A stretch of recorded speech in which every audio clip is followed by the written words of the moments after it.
ఈ రోజు మన గెస్ట్ వచ్చేసి చాలా మంది కాంట్రవర్సీ భాష అని కూడా అంటూ ఉంటారు. ఇన్ఫాక్ట్ నేను అదే మాట అన్నాను, please don't mind.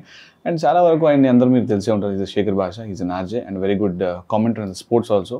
Is right now commenting on this pro Kabaddi also. So Shekhar Basha గారితో ఈరోజు మాట్లాడదాం కాదు. వెల్కమ్ అండి sir. I need to ask you straightforward questions అండి, because you have no time. So presently ఉన్న ట్రెండింగ్ టాపిక్స్ లో ఈ రీతు చౌదరి గారు టాపిక్ ఉంది కదా, జబర్దస్త్ ఫేమ్ అనుకుంటాను. దీని గురించి మీరే మాట్లాడతారు? నాకు యాక్చువల్లీ పెద్ద ఐడియా లేదు, 2-3 రోజులుగా అందరూ అడుగుతున్నారు. అంటే ఇది సారీ అంటే ఇది ఎందుకు అడిగానంటే అండి, మీరు చాలా మంది ఈ సెలబ్రిటీస్ లో అంటే ఉంటారు కదా, నేను అంటే చూసిన తర్వాత నాకు ఫస్ట్ ఇంప్రెషన్ మాత్రం నేను చెప్పగలను.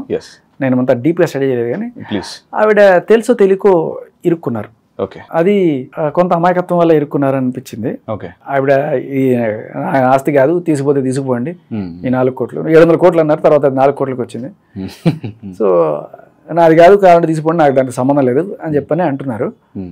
సో ఇన్ దట్ కేస్ ఆవిడ నాది కాదన్నప్పుడు ఇంకా ఓకే. ఇప్పుడు కొన్నిసార్లు మీకు తెలియకుండా మీ బ్యాంక్ అకౌంట్లో ₹1 వేస్తాను అనుకోండి, కాకపోతే ఇక్కడ ఇప్పుడు సంతకం పెట్టింది, అది ఆవిడకి ప్రాబ్లం అయింది. బట్ ఇప్పుడు షీఈ్ ఆల్మోస్ట్ 25-26 అనుకుంటున్నాను. She has a good knowledge about this all, ఎందుకంటే బయట మార్కెట్ లో ఉంది కాబట్టి. బట్ అంత ఈజీగా సంతకం వల్ల పడుతుంది? లేదు, ఇప్పుడు లాభం లేకుండానే సంతకం పడుతుంది. అదే అందుకే చెడ్డ వాళ్ళతో స్నేహం చేయకూడదు.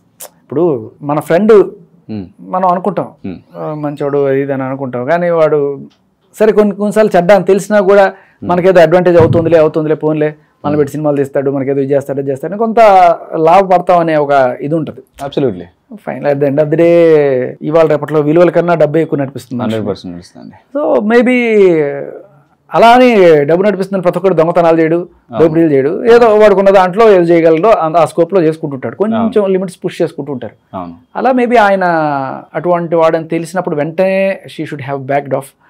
ఇలాంటి రోజు వస్తుందని ఆవిడ ఎక్స్పెక్ట్ చేసి ఉండదు. అంటే సార్ ఇక్కడ చాలా మందికి ఇట్లాంటి ఇన్ఫ్లుయెన్స్ ఏమైనా పెళ్లిళ్ళు చేసుకుంటే మార్కెట్లో అందరికీ తెలిసిపోతుంది, ఫొటోస్ అప్లోడ్ చేస్తారు. ఇన్ఫాక్ట్ జబర్దస్త్ లో చేస్తూ ఉండే ఫొటోస్ పెడుతుంది, చాలా మంది చేస్తారు కదా. అంత ఈజీగా ఎవరు లేకుండా పెళ్లిళ్ళు చేసుకోరు కదా. ఆ టాపిక్ పెళ్లి అయిందా తనకు? యాక్చువల్లీ అది పర్సనల్ అండి, నాకంతా నాట్ లైక్ దట్ అండి. మేమన్నంటే being in industry, she is also from this. అసలు నాకు ఆ విషయంలో పెద్ద ఐడియా లేదు. Okay, but at the same time ఇప్పుడు ఆవిడకి పెళ్ళి అయిందా లేకపోతే ఇంకోటి అనేది ఎప్పుడు ప్రాబ్లం అవుతుంది అంటే మనం ఎప్పుడు డిస్కస్ చేయాలి. ఒకవేళ అంటే ఇంకోటి ఎవడన్నా వచ్చి నన్ను ప్రేమించి మోసం చేసింది, వాడిని పెళ్లి చేసుకుంది అని చెప్పి అట్లాంటివి ఏమన్నా వచ్చినప్పుడు అప్పుడు ఆవిడకి పెళ్లి అయిందా లేదనేది టాపిక్ ఆఫ్ డిస్కషన్ అవుతుంది. అంటే ఇన్ఫాక్ట్ ఇక్కడ సంతకం పెట్టింది అంత ఈజీగా ఎవరు గుడ్డిగా నమ్మి సంతకం పెట్టరు కదా సార్. దట్స్ నమ్ముతారండి అట్లా.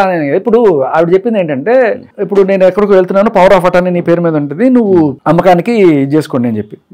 ఏదో బృందావనం సినిమాలో వాడు వేషం వేసుకుని వచ్చి పవర్ ఆఫ్ అటార్నీ తీసుకొని కోట్ల రూపాయల ఆస్తి పంపకాలు చేస్తుంటారు కదా. ఉంటారు పెద్ద పెద్ద వాళ్ళే, బూడిలు కొట్టిన వాళ్ళు ఉన్నారు మన దగ్గర.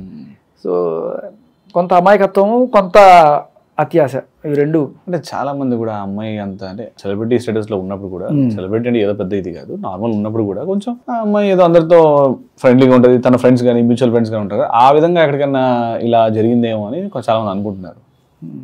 నేనైతే అనవసరంగా అంటే తెలిసి తెలియక చేసింది, లేకపోతే తెలిసే చేసింది, చెడ్డవాళ్ళతో స్నేహాలు ఇటువంటి వాటికి దారితీస్తాయి అనేది ఇక్కడ చిన్న నీతి.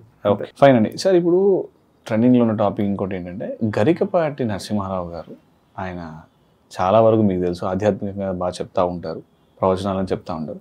ఈయన మీద ఒక మహిళ వచ్చి ఈ విధంగా మాట్లాడుతూ ఉంది, దీని మీద మనం ఏం మాట్లాడవచ్చు, మీరేమంటారు? ఆవిడ వీడియో చూసారా? నేను చూశాను. నాట్ మచ్ అండి, అంటే ఎక్కువ చూడలేదు. ఆవిడ మహిళా దినోత్సవం రోజున సదర్ కామేశ్వరి గారు ఒక పోస్ట్ పెట్టారు.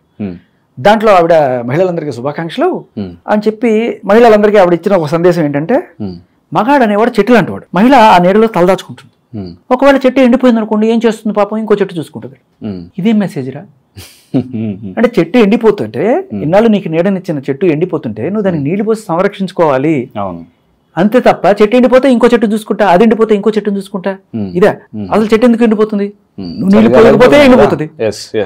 మానల మీద ఆధారపడి బతకాలి, నేనేం చేయను, మానల మీద బతకాల్సిన చెట్టు నాకు నీడిచ్చి తీరాలి, నీడ ఇవ్వకపోతే ఆకులు ఎండిపోయి నీకు బతకాలు వచ్చేసిన అంటే మగాడు చెట్టు లాంటి వాడు. అంటే బేసికలీ చెట్టు కలకలాడుతున్నంత కాలం, నీ దగ్గర డబ్బులు సంపద తొలుతూగుతూ నీకు నిండా చక్కగా గ్లామరు జుట్టు అంత ఉన్నంత కాలం నువ్వు చెట్టులాగా. నీకు ఎప్పుడైతే జుట్టు ఊడిపోతుందో, నీకు ఎప్పుడైతే ఆస్తి ఇవంతా పోతుందో అప్పుడు నువ్వు ఎండిపోయినట్టు, అంతే కదా. సో నువ్వు ఎండిపోతే పనిచేస్తారు. ఇదే మహిళలకు నువ్వు ఇచ్చే సందేశం. ఆవిడ మాట్లాడింది వర్షాకాలంలోనే. నేను చెప్తాను, ఆవిడేమంటుంది, మగాడు చెట్టు ఆకులు బాగా పచ్చ ఉన్నంత వరకు మగాడు అంటుంది, ఎండిపోతే అంటుంది. మీరేమంటున్నారు, చెట్టుకు నీళ్ళు పోయినా మీరు అంటున్నారు. మరి కొన్ని వర్షాకాలంలో మాత్రమే వర్షం వస్తే అప్పుడు మాత్రమే కాపాడుతుంది ఆవిడ అతన్ని. అదే కదా నేను అనేది, నువ్వు చెట్టుకు నీళ్లు పోసుకునే సంవత్సరం అంటే నీ బాధ్యత కూడా కొంత ఉంది. మగాడు మాత్రమే నన్ను చూసుకోవాలి, ఎండిపోతే నేను పోతా అంటే కాదు, తప్పు. ఇది చాలా తప్పుడు మెసేజ్ నువ్వు ప్రపంచానికి ఇచ్చావు, చాలా తప్పుడు మెసేజ్. చాలా తేలిగ్గా చెప్పేసింది అని చెప్పడమే కాదు ఆచరణలో పెట్టింది. ఎలా అంటే ఇదే ఈ లైన్ అండర్లైన్ చేసుకోండి. మగాడు చెట్టు లాంటి వాడు, ఎండిపోతే ఇంకో చెట్టును చూసుకోవాలి. ఓకే, వీడికి ఫస్ట్ సాంప్రదాయబద్ధంగా ఇంట్లో వాళ్ళు పెళ్లి చేశారు గరికపాటి వెంకటేశ్వరరావు గారితో. ఆయన తమ్ముడే ఈయన అని చెప్తున్నారు, నరసింహారావు, గరికపాటి నరసింహారావు. సో మనం అందరం ఇప్పుడు గరికపాటి అని పిలుచుకుంటాం. అయితే పెళ్లి చేసుకున్న కొన్నాళ్ళకి ఆయన మొదటి భర్త, ఈవిడికి ఈ కామేశ్వర గారి మొదటి భర్త ఎవరైతే ఉన్నారో ఆయన వెంకటేశ్వరరావు గారు, ఆయన ఈవిడే కలిసి అదే ఒక స్కూల్లో పనిచేస్తుండేవాళ్ళు, టీచర్గా పనిచేస్తున్నాడు.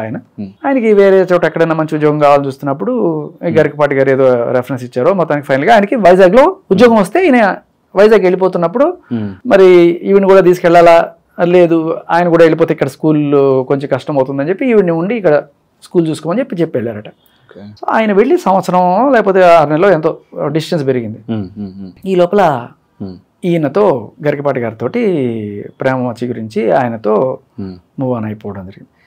దానికి ఆవిడ ఎన్ని రకాల రీజన్లు అయినా చెప్పొచ్చు, నన్ను ఎత్తుకొచ్చాడు ఇంకోటో. బట్ ఇక్కడ ఏంటి, చెట్టు నీడనివ్వాలి. ఆ చెట్టు వైజాగ్ వెళ్ళిపోతే మరి ఆవిడ లెక్క ప్రకారం చెట్టు లేదు, నీడ లేకపోతే ఇంకో చెట్టుని ఎత్తుక్కోవాలి. అదే చేశారా? ఇప్పుడు మహిళల్లో సార్, ఇప్పుడు ఈవిడ ఇలా స్టేట్మెంట్ ఇచ్చింది, ఈ చెట్టు వాడిపోతే ఇంకో చెట్టుకి వెళ్ళిపోతాయి. సో ఈవిడ మహిళల్లో ఈ విధంగా మాట్లాడితే దాని పట్ల ఎవరన్నా వేరే మాట్లాడారా దీని గురించి ఏమన్నా, ఇలా ఎందుకు మాట్లాడింది ఆవిడ అనేది నేను అడుగుతున్నా కదా, అందుకనే అడుగుతున్నాను. ఇది తప్పు కాదా, ఇలాంటిది రాంగ్ స్టేట్మెంట్ కదా, అదొకటి. ఇంకొకటి, సరే ఈవిడ దానికి చెప్పే స్టేట్మెంట్ కూడా, నన్ను బలవంతంగా ఎత్తుకొచ్చాడు, నన్ను ఎత్తుకొచ్చి అంటే ఈయన రావణాసుడితో పోలుస్తుంది అనమాట. ఈవిడ సీతాదేవి, రావణాసురుడు సీతాదేవిని తీసుకొచ్చి చెరబట్టినట్టు ఈవిడని బలవంతంగా తీసుకొచ్చి పెళ్లి చేసుకున్నాడు. పెళ్లి చేసుకుని బలవంతంగా ఇద్దరు పిల్లలు అన్నారు. ఏంటి ఇది మాట్లాడటం? ఇంకో పక్క ఏమో చెప్తుంది, నేను ప్రేమ కోరుకుంటున్నాను ఆయన దగ్గర నుంచి, కలిసి కప్పు కాఫీ తాగాలని, ఇంకో ఏదో స్కూటర్లో తీసుకెళ్లాలని, నేను స్కూటర్ డ్రైవింగ్ రాదు, బయటికి వెళ్ళి మందులు తెచ్చిమంటే తెచ్చివ్వడు, నేను తిప్పడానికి షాపింగ్లకి ఇట్లాంటివి ఏం లేవు నాకు. సో కాబట్టి నాకు ఇక్కడ ప్రేమ దొరకలేదు, సో చెట్టు నీడనివ్వట్లేదు, నేను ఇంకో చెట్టుని చూసుకుంటాను. ఓకే, అంటే మొదటి చెట్టు అయిపోయింది, రెండో చెట్టు కూడా సరిగ్గా నీడనివ్వలేదు కాబట్టి నేను ఇంకో చెట్టును చూసుకుంటాను. ఆవిడ ఉద్దేశం ఏంటంటారు? మెయిన్లీ గరికపాటి గారు డబ్బు. విచిత్రం ఏంటంటే ఆవిడ మన త్రిబుల్ ఎంఏ అండి, అంటే సంస్కృతం మీద తెలుగు మీద ఇంత పట్టుండి వేదాంగాలు లేకపోతే మన పురాణాలు వీటన్నిటి కూడా ఏదో విశ్లేషణ చేస్తుంటారు.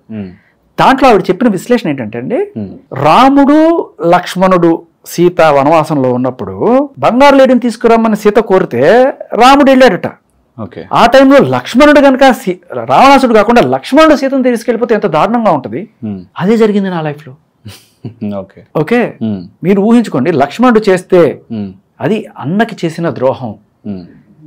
అన్నకి చేసిన ద్రోహం గురించి మాట్లాడు, నువ్వు మొగుడికి చేసిన ద్రోహం ఏంటి కదా. అంటే ఇంకొకటి ఏంటంటే అసలు ఆ కంపారిజనే చాలా చండాలంగా ఉంది. ఇప్పుడు ఆవిడ కంపేర్ చేయాల్సింది వీళ్ళతో కాదు, ఎందుకంటే సీతాదేవిని రావణాసుడు తీసుకెళ్ళిపోయినా కూడా ముట్టుకునేవాళ్ళ, గడ్డి పోస్తా సమానం రా నువ్వు నాకు అని చెప్పి టచ్ కూడా చేయనివ్వాలి. మరి మీరేం చేశారు? నిజంగా రావణాసుడు లాంటి వాడు చెడబట్టాడు అని చెప్పి అనుకుంటే ఆయనతో సంసారం చేసి ఇద్దరు పిల్లల్ని కంటారా? తప్పు కదా. మరి నిన్ను నువ్వు సీతాదేవితో కంపేర్ చేసుకున్నంత గొప్పదానివా? అదొకటి. నిజంగా నువ్వు కంపేర్ చేసుకోవాలనుకుంటే ఎవరితో కంపేర్ చేసుకోవచ్చు చెప్పనా? అంటే అన్న కాకపోతే తమ్ముడు, ఒక చెట్టు కాకపోతే ఇంకో చెట్టు, ఒక చెట్టు కాకపోతే నీడ కాకపోతే ఇంకో చెట్టు, ఇట్లా అనుకునే మెంటాలిటీ. అంటే నాకు అదే రామాయణంలో ఇంకో ఎగ్జాంపుల్ కనబడుతుంది. శూర్పణఖ అని ఒక ఆవిడ ఉంది. ఆవిడ ఫస్ట్ రాముడి దగ్గరికి వెళ్తుంది, చాలా అందంగాను నన్ను పెళ్లి చేసుకోవాలంటది. నాకు కుదరదమ్మా అని చెప్తే వెంటనే తమ్ముడి దగ్గరికి వెళ్తుంది, లక్ష్మణుడి దగ్గరికి వెళ్ళిపోద్ది. లక్ష్మణుడు ముక్కు కోసి పంపిస్తాడు. సో అన్న కాకపోతే తమ్ముడు అని వెళ్ళింది శూర్పణఖ, సీత కాదు. సీతాదేవితో పొరపాటును కూడా కంపేర్ చేసుకోవచ్చు. సీతాదేవి అమ్మవారు పూజించే ఆవిడ. ఇలా ఒక చెట్టు కాకపోతే ఇంకో చెట్టు, ఇంకో చెట్టు కాకపోతే ఇంకో చెట్టు, ఎక్కడ నీడ దొరికితే అక్కడ పోతాం. తప్పు. ఈ రోజు వరకు మరి గరికపాటి గారు దాని మీద స్పందించామని మాట్లాడారా? ఏదో ఒక ప్రెస్ రిలీజ్ అయితే చేశారు, అందులో ఆయన మేము ఖండిస్తున్నాం, ఇలాంటివన్నీ కూడా పరువు తీసే పనులు చేయబాకండి అని చెప్పి. ఇంకోటి ఏంటంటే వాళ్ళ కొడుకే, ఈవిడ కన్న కొడుకు ఈవిడ మీద కేసు పెట్టాడు. అండ్ ఈవిడ కన్నవాళ్ళు ఇవాళ దాకా ఆవిడని పుట్టింట్లోకి రానివ్వట్లేదు. ఎందుకంటే ఇంత పరువు తక్కువ పని చేసామని చెప్పి. ఈవిడొచ్చి ఒక శ్లోకం చదివేసి, ఎత్ర నార్యంతు పూజ్యస్తే తత్ర దేవత రమంతే, ఎక్కడైతే స్త్రీలు పూజలు అందుకుంటారో అక్కడ దేవతలు ఎందుకుంటారు. బాగుంది, మంచిదే. కానీ స్త్రీని మనం గౌరవించాలన్నప్పుడు ఆ గౌరవం నువ్వు నిలబెట్టుకునే రకంగా బిహేవ్ చేయాలి కదా. ఇప్పుడు సీతమ్మ వారు మనం గౌరవిస్తాం, శూర్పణఖ గౌరవిస్తాం, లంకిని తాటకి వీళ్ళు కూడా స్త్రీలే, పూజలు చేస్తారా? చేయరు కదా. స్త్రీ అయినంత మాత్రం నీకు గౌరవం రాదు. నీకు భారత నారి యొక్క ఆ కట్టుబాట్లు సంస్కారం వీటికి నువ్వు కట్టుబడి గౌరవంగా ఉన్నప్పుడు నీ గౌరవం పెరుగుతుంది. మేము మమ్మల్ని గౌరవిస్తాం. నేను స్త్రీని కాబట్టి గౌరవించండి, స్త్రీ అంటే ఆదిశక్తి, స్త్రీ అంటే పరాశక్తి కాబట్టి నన్ను గౌరవించండి కాదు. నువ్వు గౌరవం సంపాదించుకోవాలి, నాకు ఇవ్వండి అని నువ్వు డిమాండ్ చేయకూడదు. గౌరవం అనేది నీ పద్ధతులు బట్టి. ఇప్పుడు 60 ఏళ్ళు పైబడిన ఆవిడ ఎప్పుడో 40 ఏళ్ల క్రితం జరిగిన ఉడుకు రక్తంలో ఆవిడ పొరపాటున ఏదో చేసుంటారు. ఆవిడ ఇంకో కామెంట్ కూడా ఏంటంటే అండి, చాలా మంది ఒకప్పుడు ఈయన ఒకలా ఉండే ఇప్పుడు ఇలా మారి ఇలా చేస్తాడంటే దీనిపైన ఏమని మాట్లాడతాం, ఒకప్పుడు గరికపాటి ఇలా లేడు, లవర్ బాయ్ లా ఉన్నాడు, ఏదేదో మాట్లాడింది ఆవిడ. సో ఈయన స్పష్టంగా వాటి మీద ఇప్పుడు ఈయన మీద తప్పు చేస్తే ఈయన మీద తప్పు నిరూపం అయితే ఈయన ఎప్పుడు వచ్చి మాట్లాడలేదు కదా, ఈయన స్టేట్మెంట్ మాత్రమే సరిపోదు కదా. కాదు, ఇప్పుడు నాకు తెలిసిన అక్కడ ఏం జరిగిందో నాకు తెలియదు, మనకు తెలిసింది కూడా. కానీ అంటే ఆయన విశాఖపట్నం పోయారు, ఈయన కలిసి పనిచేస్తున్న టైంలో ఈవిడ చెప్పేది ఏంటంటే ఈయన నిన్ను అవధానిని చేస్తాను, నీకు బాగా చదివిస్తాను, ఇలాంటి ఏవో చెప్పాట. అవి చెప్తే ఆశపడి ఏం చేసుకుందంట. అంటే ఏదో ఒక రకంగా కొంతమంది డబ్బులు ఆశ చూపించచ్చు, కొంతమంది చదువు ఆశ చూపించచ్చు, ఏదో రకమైన ఆశ చూపిస్తే నువ్వు వెళ్ళిపోతావు వేరే వాళ్ళతోటి. తప్పు కదా. పెళ్ళి అయింది, భర్త ఉన్నాడు, పిల్లలు లేరు, పెళ్ళయింది, ఆయన ఏదో పని మీద అక్కడికి వెళ్తే వేరే వాడు వచ్చి నేను చదివిస్తాను, నేను నచ్చేస్తానంటే ఆ మొగుడు కనపడ్డా. నేను అది ఎదుకోడు నా కర్మ అండి, నా మాయ అండి. నీ తప్పుడు పని చేసావు, దానికి ముక్కు నేలకు రాసి క్షమాపణ చెప్పకపోగా నువ్వు అది నా కర్మ అండి, వాడు చేశాడండి. వాడు చేయడం ఏంటి? నీకన్నా 2 ఏళ్ళు చిన్నవాడు, నిన్నేమైనా బలవంతంగా ఎత్తుకుపోయాడు, నువ్వేమైనా కుక్క పిల్లవా చిన్న పిల్లవా ఎత్తుకోవడానికి? భుజాన్ని వేసుకొని తీసుకెళ్ళి పెళ్లి చేసుకున్నాడు. చదివిస్తానంటే మొగుడు వదిలేస్తావా? ఇంకోటి ఏదో చెప్తే ఈయన వదిలేస్తావా? తప్పు కదా. తప్పు. ఆ విషయం ఆవిడకి తెలియాలి. అది నేను కొంత ఏడుస్తూ ఏదో కొంత సానుభూతి మాటలు మాట్లాడుకుంటే అది గరికపాటి గారు ప్రతి దాని మీద స్పందిస్తారు, ప్రతి దాని మీద కామెంట్ చేస్తారు, ప్రతి దాని. ఇప్పుడు ఆయన పర్సనల్ లైఫ్ లో ఇలాంటిది ఒకటి జరుగుతుంది, ఆయన ప్రజల్లోకి ఎప్పుడు మమేకమై ఉంటారు, ప్రజల్లోకి ఎప్పుడు మాట్లాడుతూ ఉంటారు, వెళ్తూ ఉంటారు కదా. సో రేపు పొద్దున ఈయన బయటకు వచ్చినప్పుడు ఇలాంటి క్వశ్చన్స్ కంపల్సరీ రైజ్ అవుతాయి ఆయన మీదకి. ఇలాంటి క్వశ్చన్లు ఎవరెవరు అడుగుతారు, బట్ ఆయన ఎందుకు ఒక స్టేట్మెంట్ ఇచ్చి దీన్ని క్లారిటీ చేయట్లేదు? చెయ్యాలి, ఖచ్చితంగా చేస్తారు. కొంత ఇప్పుడైతే ఒక స్టేట్మెంట్ అయితే వచ్చింది, ఆయన ఇంకో స్టేట్మెంట్ కూడా ఇవ్వాలి. ఆయన ఏ సిచ్యువేషన్ లో చేశాడు అనేది తెలిస్తే మనం ఏదైనా జడ్జ్ చేయగలం. కానీ ఇప్పుడు బయట ఓవరాల్ గా చూస్తున్నప్పుడు ఆవిడ చేసింది తప్పు, ఆయన చేసింది రైట్ అని నేనైతే చెప్పలేను. Let me complete sir. అంటే సారీ ఫర్ ఇంటరప్ట్. మీరేమన్నా అంటే ఏ సిచ్యువేషన్ లో జరిగిందో అనే మాట మీరు మాట్లాడితే ఇతనికి ఆ సిచ్యువేషన్ తెలిసే ఉంటుంది, రైట్? ఇప్పుడు ఆవిడ ఎవరో మాట్లాడితే ఇతను ఆవిడ తెలియకుండా అయితే ఆవిడ మాట్లాడదు, రైట్? సో ఈయన నార్మల్గా ఒక స్టేట్మెంట్ ఇచ్చాడు, అది మన ఆన్లైన్లో సర్కిల్ అవుతుంది, ఇన్స్టాగ్రామ్లో, ఫేస్బుక్లో వస్తుంది. Correct statement. దీనికి ఆయన బయటకు వచ్చి ఇస్తేనే, ఇప్పుడు అదైన తర్వాత ఇంతవరకు ఆయన బయటకు వచ్చి మాట్లాడలేదు. సో ఇది జరగాలి, ఇది ఖచ్చితంగా జరగాలి. నేనేమంటానంటే ఒకవేళ కనుక రెండు రకాల సిచ్యువేషన్స్ ఉన్నాయి. ఆయన రైట్ అయ్యి ఆవిడని పెళ్లి చేసుకోవడం అంటే బేసికలీ ఆయన కంప్లీట్ గా ఈవిడ వదిలేసి వెళ్ళిపోయి ఉండాలి. సో ఈవిడ నిజంగానే నీడలేని చెట్టు నీడ లేకుండా అయిపోయినప్పుడు, లేదమ్మా నేను నీకు ఉన్నానని చెప్పి ఆ టైంలో ఆవిడని చేరదీసి ఆవిడని ఆదరించి సరే ఆవిడకి ఒక మంచి జీవితం పెళ్లి చేసుకుంటే అది కరెక్ట్, అది కొంతవరకు జస్టిఫైబుల్. లేదు ఆయన లేని టైంలో చూసి ఈవిడికి ఏదో ఆశ పెట్టి ఇలా చేశాడు అని చెప్పి ఈవిడ చెప్తున్నది ఏదైతే ఉందో అది కనుక అయితే ఇద్దరిది తప్పు. ఈవిడ ఆశపడి మొగుడిని మోసం చేయడం ఎంత తప్పు, అన్నగారి భార్యని చేయడం కూడా తప్పే. ఇప్పుడు చాలా ఒకవేళ తప్పు అయినప్పటికీ ఈవిడ చేసినా ఆయన చేసినా ఎప్పుడో 40 ఏళ్ల క్రితం వాళ్ళు ఏదో చిన్నవాళ్ళ టైంలో ఏదో చేసిన తప్పు చేస్తుంటారు. తప్పు చేసిన తర్వాత ఎవరి లైఫ్ వాళ్ళు మూవ్ ఆన్ అయిపోయారు. ఇప్పుడు ఎవరి బతుకులు వాళ్ళు బతుకుతున్నప్పుడు ఇప్పుడు వచ్చి దాంట్లో చిచ్చు పెట్టడం, ఇప్పుడు వాళ్ళ పరువు తీసేట్టు మాట్లాడడం అనేది కరెక్ట్ కాదు. ఎందుకంటే ఆయన సమాధానం చెప్పాలని నాకు ఉంది. కానీ ఇక్కడ ఏంటంటే ఆయన అప్పట్లో పండితుడు కాదు, అప్పుడు వేదాంతి కాదు, ఆయన ఇవన్నీ ఏం దాన్ని ఏమంటారు ప్రవచనాలు అప్పుడు ఏం చెప్పింది చెప్పలేదు. చిన్నవాడు అప్పట్లో 20 ఏళ్ళు 22 ఏళ్ళు ఆ టైంలో ఆయన ఈవిడికన్నా చిన్నవాడు యాక్చువల్గా. మనుషులు మారుతారు. ఆయన తర్వాత ఏదో ఒక రోజున బోధి చెట్టు కింద బుద్ధుడికి జ్ఞానోదయం అయినట్టు, లేకపోతే సద్గురికి అక్కడ అదేది మైసూర్లో చాముండి హిల్స్ దగ్గర ఆయనకి ఏదో జ్ఞానోదయం అని చెప్తారు కదా, అలా మేబీ ఒక టర్నింగ్ పాయింట్ ఉంటుంది. ఆ మనిషి మారారు, ఆయన అందరికీ సేవలు చేస్తున్నారు, అందరికీ ఆధ్యాత్మిక బోధిస్తున్నారు. ఎండ్ ఆఫ్ ది డే మనం మాట్లాడుకోవాల్సింది ఒకటి, ఈయన మీద స్టేట్మెంట్ చేసి తప్పు అని మనం అంటున్నాం. ఆయన ఇంతవరకు స్పందించలేదు, బయటకు వచ్చి ఆయన ఏం మాట్లాడతారు దానికోసం వెయిట్ చేద్దాం. Okay, let's end this topic here. సరే, ఇంకోటి, శేఖర్ భాషకి సర్కిల్ చాలా ఉంది. వై శేఖర్ భాష ఫ్రమ్ స్టార్టింగ్ నాకు తెలిసి కూడా రీసెంట్గా జరిగిన 6 months 1 year back Raj Tarun దగ్గర నుంచి మొదలు పెట్టుకుంటే గరికపాటి వరకు why he so much interested అంటే ఎందుకు ప్రతిసారి మీడియా ముందు వచ్చి మిమ్మల్ని మాట్లాడతారు?